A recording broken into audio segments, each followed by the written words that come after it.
can move these heater hoses out of the way. Just pull them out of the bracket. Slide them to the side.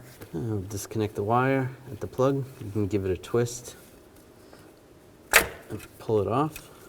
Disconnect the wire at the coil. Do the same. Twist it. Slide it right off. Take the new one. This new one has a little bit of dielectric grease in it, but if it doesn't, you can always add some. Slide the top part on into the coil. Lock it in place. Then put the other part over the spark plug and lock it down. And you can do the same with the other ones. And move these heater hoses, put them back in the bracket.